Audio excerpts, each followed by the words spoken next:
د شاسوار نوې ویډیو چې د شاسوار نه بچي تښتول شوي دي او هغه ډیر زیات خفه دی.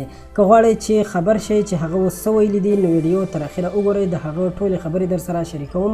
دوستانو، شاسوار د پښتو هغه مشهور سندرغاړی دی چې څو کاله مخکې سندرې پرېښودې او تبلیغ ته یې مخه وکړه، خو بیا د څه ستونزو له وجې سندرو ته یې راتلل غوښتل. څه موده وړاندې د کورني مشکلاتو په وجه په یو ویډیو کې وویل چې زه خپلې ښځې ته طلاق ورکوم.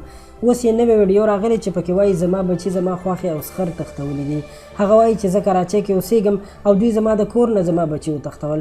شاسوار په خپلو خبرو کې وایي چې فرزانې او طارق زما بچي تښتولي دي. هغه وایي چې طارق زما سخر دی او فرزانه زما خوښې ده.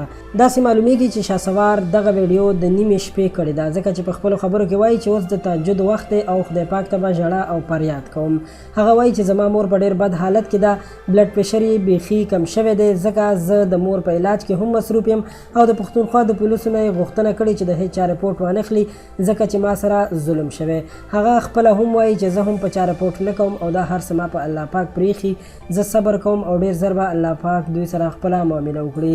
شاسوار وایي چې زما د زوی حنظله نه به الله پاک د دین کار اخلي او وایي چې زما حنظله بچی لا ماشوم دی، الله پاک پرې داسې امتحانات راوستل، زما حنظله زوی به سندرغاړی نه جوړیږي بلکې یو دیندار انسان یعنی عالم به جوړیږي. خو ځینې خلکو بیا دا ویلي دي چې شاسوار نشې کولې نو ځکه هغه اوس ګډې وډې شروع کړي دي او ذهني توازن یې خراب شوی دی او د کور ماحول یې ګډوډ دی. خو موږ د دې خبرې په باره کې هیڅ هم نشو ویلی، ځکه چې دا هوایي خبرې دي چې د یو خبرې مکمل معلومات انسان ته نه وي نو د هغې تایید کول هم ګناه ده. اخر کې زه شاسوار ته دا پیغام ورکوم چې داسې خبرې د سوشل میډیا نه لرې وساتي او داسې مسایل په خپل کور کې د خپلو مشرانو په مرسته باندې حل کړي، او که د مشرانو نه هم پوره نه وي نو بیا د عدالت ته رجوع وکړي او دا معاملات دې په عدالت کې حل کړي، ځکه په سوشل میډیا د خلکو نه مشورې اخیستل ستاسو مسایل نور هم زیاتوي. دوستانو، دا خبر تر همدې ځایه و، ویډیو در سره لایک کړئ او پښتو پوسټ چینل هم سبسکرایب کړئ چې په آینده کې زموږ هره نوې راتلونکې ویډیو تاسو ته په وخت ورسیږي. ډیره مننه.